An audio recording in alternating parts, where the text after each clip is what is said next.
For about 10 years, we've had very strong correlational data showing that, for example, when you eat poorly, your risk of depression and illnesses like depression just go up 70–80%. And when you eat a more traditional diet, like a Mediterranean diet or a Japanese diet, your risk of an illness like depression can go down by as much as 50%.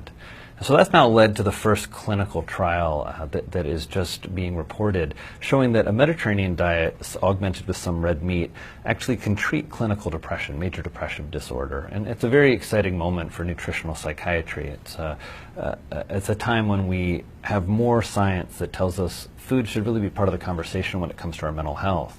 We are facing an incredible mental health epidemic. I've been in New York as a psychiatrist now for 16 years.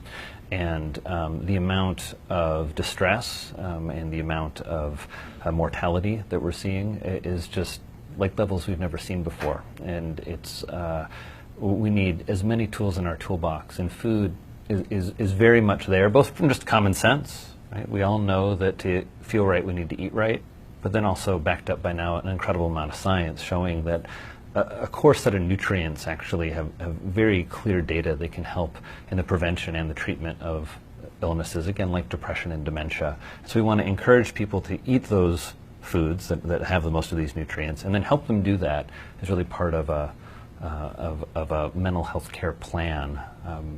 We think about a lot of illnesses when we eat: heart disease, cancer, diabetes, and it's always struck me that really the illness you should be worried about, or the organ you should be worried about when you're eating, is your brain.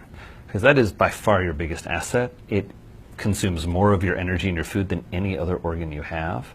And so focusing on the nutrients your brain needs guides you to a slightly different set of foods than if you focus on just things like calories or saturated fat or preventing something like cancer.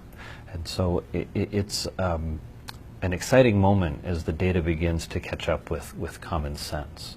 The diets that seem to do the best in terms of brain health are traditional diets. So for example, the most science is about the Mediterranean diet. The Mediterranean diet is a plant-based diet. You're going to see lots and lots of nuts and seeds, whole grains. You're going to see seafood. You're going to see meat and dairy treated differently. I mean, it's interesting that all Mediterranean diets, Greek yogurt, for example, right? They have some dairy and fermented dairy products and meat, but they're used more as flavorings. You don't see what we see in a Western diet of a giant steak and a baked potato. You see a lot more spices in the Mediterranean diet and fresh herbs. These are very, very powerful medicines that have always been used to treat human illness.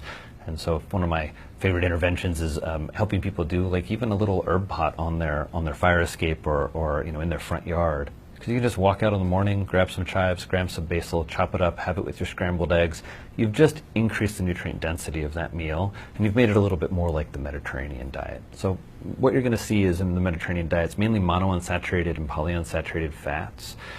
You're going to see, again, a lot of crunchy vegetables, a lot of rainbows on those plates, and lots of seafood. I mean, that's really one of the main differences if you look at a Spanish diet, right? All those tapas with little anchovies and a little bit of squid and a little bit of octopus, right? Where we're getting these very, very nutrient-dense seafoods that, again, we know have these molecules that are so important for brain health.